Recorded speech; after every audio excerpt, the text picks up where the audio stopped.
大家好，我是青院章啊，大家可以叫我 Leo。我是来自香港大学的研究助理，但其实已经是前研究助理，因为我现在是全职软件工程师了。但是我今天要分享的东西也是跟我在港大做的东西相关的。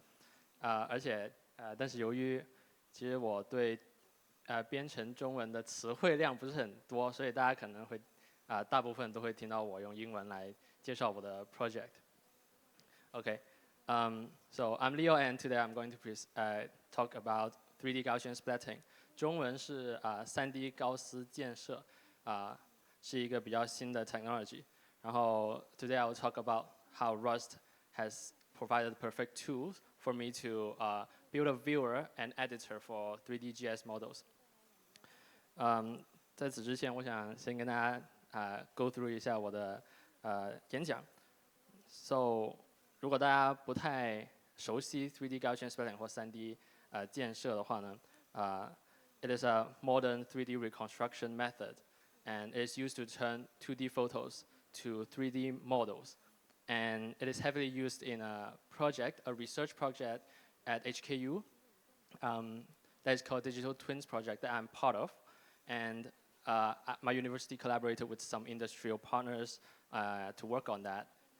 And today I'm going to talk about two Rust libraries, and one of it is WGPU, and it's a cross-platform GPU API libraries, and it's based on WebGPU API.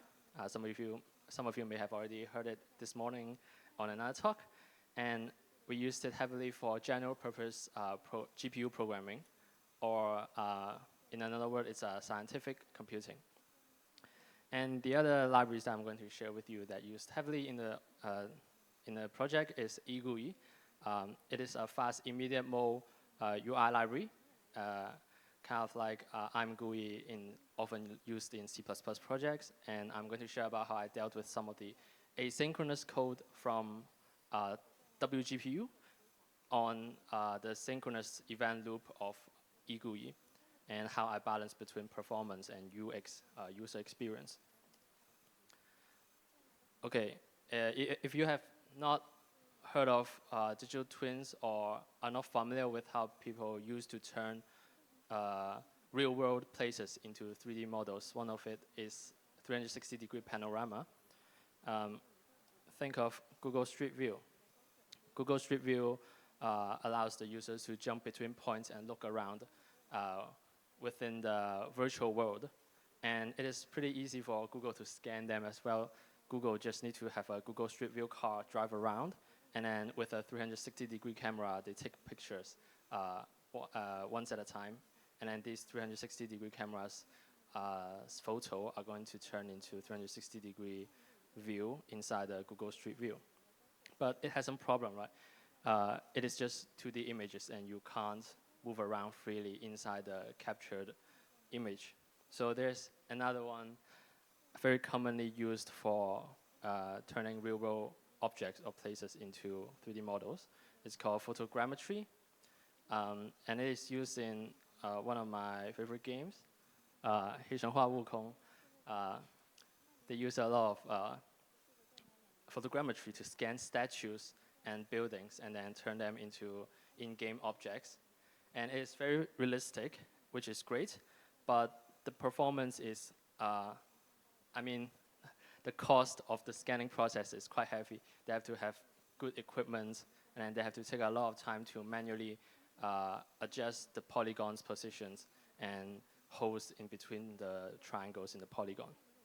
So is there a better middle ground between photogrammetry and 360-degree panorama that doesn't need a high cost or a long time to scan the objects, but also provide a relatively photorealistic scene? And I think 3D Gaussian Splatting, 3DGS, is a good fit for something like this. I've been talking about digital twins, so let's get a bit more precise on the definition of digital twins in my project. Because a lot of the time, digital twins can mean remotely controlled robotic arms instead of like turning just real-world objects into digital models.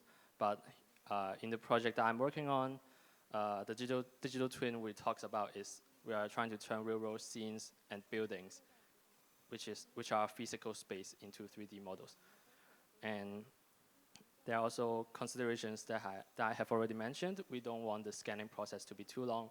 We want it to be cheap and fast.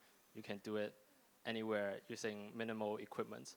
And we also don't want to have a very long modeling time and effort. Photogrammetry, if you have a bad quality scan, if you scan with phones with maybe, for example, only 10 images, photogrammetry will produce a model that often has holes in between the objects, and you need to manually fill up those holes in the objects, as well as the geometry of the object is not going to be very high quality. And the final considerations is the representation or rendering. This is a bit related to the history of 3D Gaussian splatting because the technology that comes before it that is similar to 3D Gaussian splatting takes a long time to render, so they are not real time. The user cannot move around freely in the scene in real time. So this is an important consideration. And in the project, I have teammates, other researchers that works on training or rebuilding the model from 2D images. But for my part, I'm mostly responsible for the second and third point, that is the post-processing of the model and how we render the model.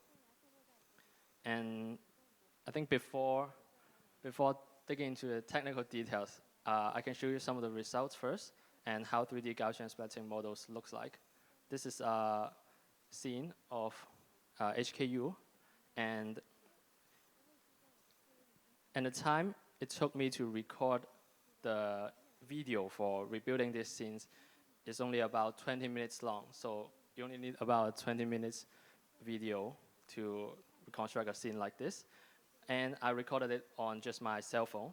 So it is not very high quality video, but I think the result turns out to be still very, very realistic given the quality and the time that I used on scanning it.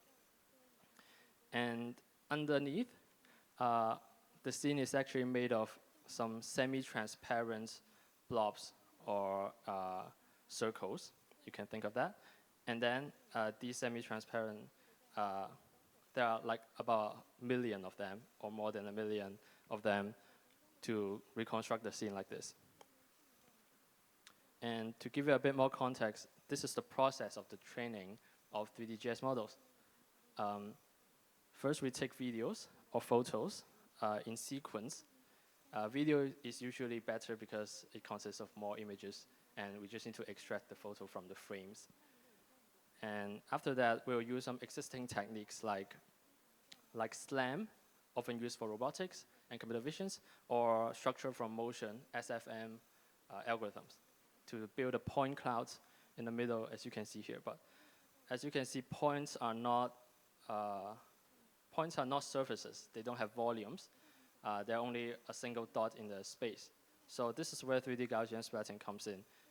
It tries to give volumes to the points and then adjust its colors according to the photos to get a photorealistic scene, like you see on the rightmost video.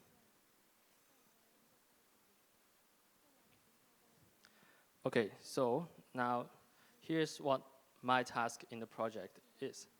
I was given some requirements to build the viewer and support my teammates' improvement on the training algorithm of 3D Gaussian splattings. And I need to make sure the viewer is easy to use and accessible to people who are non-technical, because the industry partners that we worked with at HKU are more traditional industry partners, and they may not be very technical. They may not have the most up-to-date knowledge on the technologies and digital things. And I also want it to be easy to extend so I can build more features as the time goes on. And as some bonus requirements, I want it to be cross-platform and fast, so I can show it anywhere. I may show you some demonstration at the end of the presentation as well. This makes Rust a natural choice for application like this. I need to be safe, but also need it to be fast. why it needs to be safe is that so I can extend on it without worrying too much on what I might break in the previous iterations. And I want it to be fast. Of course, it's that because I can show it on any kind of devices, regardless of how powerful the GPU is. And here's what I built. First is a library that is called WGPU 3DGS Viewer, and is used to render and edit 3DGS models in your workflow. It is done using WGPU, and it runs on both native applications and Wasm targets. And the library is already on craze.io, so you can actually search it up and see the details of it. But of course, the other thing is the applications. So this is the thing I actually show to the clients, to our project partners. And it provides all sorts of control for them to try out and measure things in the 3DGS model. And I think one of the most impressive part is that it only took 1.5 weeks to develop the first working version of the viewer and the editor. And the code quality may not be perfect, but I think because of the strong foundation of Rust, it's very easy to develop and iterate on top of the first version, even after months. So it's a big, I think a big advantage of using Rust so far. And so let's get more into the technical and the libraries part. WGPU, let's talk about it first. It's a safe and portable graphics library for Rust based on WebGPU API. So what is WebGPU? It's a relatively new API standard for browsers to access native GPU resources. And it's very new, but it mostly only works on browsers and for JavaScript.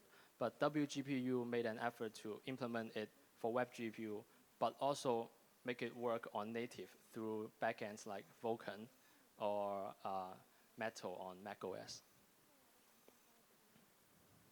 And now we know what we're going to use to render it. Can we just throw 3DGS models into the rendering pipeline? And the answer is a bit complicated because traditionally models are made up of triangles, millions, depending on how complicated it's seen, there are a lot of triangles, and traditional rendering pipelines are specialized for rendering triangles. But we're trying to render semi-transparent Gaussians. You can think of it as like particle effects in games. And so we can't just throw 3D Gaussians into it. We need to make sure things are sorted from front to back. So the things in front will block the objects behind. And otherwise, you'll get weird things like you can see through the wall because it is not sorted correctly. And so this is the very simple, the most simple version of how you render a 3D Gaussian splatting model. It consists of basically 3 steps.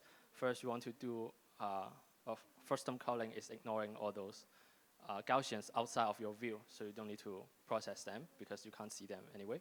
And then calculate the depth, which is each Gaussian's distance from the camera to the Gaussian itself. And the second step is to sort it. Here in my project, I used an open source Rust library that is already implemented by someone else. It's called WGPU sort. It's a radix sort, and it uses WGPU to sort any kind of number that you want. And I think it is a great fit for this project, so I didn't reinvent the wheel to sort things on GPU. And I think this is a great benefit of having a strong open source community.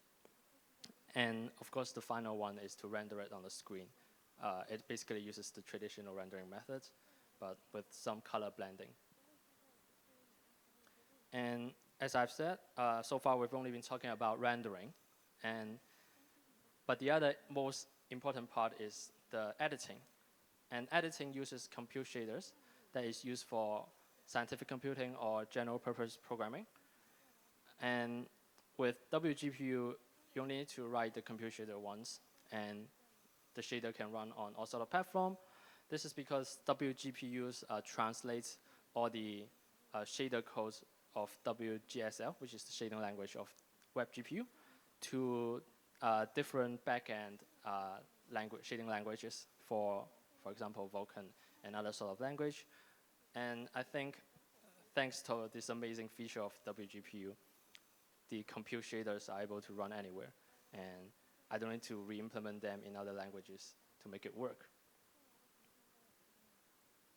Okay, so to demonstrate editing features, I'm going to show one of the features that I think demonstrate most of the technology or techniques that I use in Rust and WGPU. So this feature is called mask evaluation, and it's basically a feature to filter Gaussians using 3D shapes. For example, 3D box in the video here. I'm only showing the parts of the scene inside the box. And thanks to Rust performance and using GPU, all these things can be reflected in real time, and I can change the position, rotation, or sizes of the box and see the result in real time. And another thing that make use of these features is the ability to combine these masks. So for example, here I'm subtracting a sphere from the box. And all of these are reflected in real time. And the ability to combine masks makes it very flexible for user to do whatever they want and make whatever kind of shape that they want to use to mask the scene, remove objects they don't want to appear in the scene, etc. And so how is it possible through WGSL, and why is it very easy through WGSL, and how I did it in 1.5 week is that, of course, the first thing is that I don't need to write cross-platform code. There's only one shader code for all the platform. There's no conditional compilation. But the other thing is that it's pretty low level in a WGSL shader. For example, I use an array of atomic U32 to represent the mask. So it's like a bit mask or bit array. And using atomic operations to read or update them. And this makes it very simple, and you don't have to worry about race condition and those sort of stuff while doing parallel computing. And I think the last point is that I think it's a very familiar syntax to Rustaceans, because if you're reading the code here, it actually looks very like Rust code. So it kind of feels like at home, right? And particularly, it is also strongly and statically typed. And so it makes sure that there won't be cases of surprise that the code compiles, but in runtime, there's some errors happening. Although there are still some, but there are very few occasions that actually happens. Okay, now let's get to the Rust style a bit instead of the WebGPU side. Here, as I've said, we have the ability to combine masks and through operations. So in the front end, I actually wrote a parser to parse things like, kind of like mathematical expressions. Here, I was writing like 0, and then it will start filtering by the box at index 0. And then if I write 0 minus 1, it will subtract the sphere at index 1 from the box at 0. And this basically is a parser for mathematical expressions and evaluator for the expression. And I think this is all thanks to how Rust is very functional-like. It has enums, which are kind of like algebraic data types, kind of like a sum type for storing, representing operations. So for example, union, intersection, symmetric differences, they are all enum. And through exhaustive pattern matching, I was able to evaluate these operations in a fairly readable sense. And this makes sure the code is readable and easily understandable. And all these functional features made it very safe and fast to develop. Now let's talk about eGUI. I'm going to talk about this in a very high-level way. So one thing I've been thinking about since I started doing front-end or UI programming is that is truly unified code possible? I think it really depends on the abstraction and how much you want to abstract. And especially when we're talking about system programming language like Rust, and we want high performance. And so far, there's not much. It's hard to get agreements on different standards, right? But I think eGUI does it very great that it allows you to access the lower level APIs or things that you need if you need it, and only hide them away when you don't need it. So through configurations, you can actually choose to opt into using WGPU or other different type of backends. And it makes your code flexible, but you only need it when you actually want it. And the UI code on eGUI is truly unified. So the code is the same, and the appearance also looks the same. On the left, it is on my browser. On the right is the native application. And they're the same code, for the UI at least. Of course, there are some other instances where I need to make exceptions. WGPU has async functions, but eGUI uses synchronous event loop. So there are things like parallel operations, concurrency operations that we want to do, but it's hard to achieve because of the nature of the environment. So at first, I tried to use just simply using threads on native applications and executing local tasks on browser. But soon, there's some problem. Because browser uses mostly single-threaded JavaScript event queue for parallel task. For example, in an ideal scenario, in a synchronous task, you want to run it in parallel to for example, let's say the blue arrows are the rendering thread, where you render each frame. But in a single-threaded environment, in browser, the task is queued after the frame 1 is rendered, and only after the task is finished, the second frame starts to render.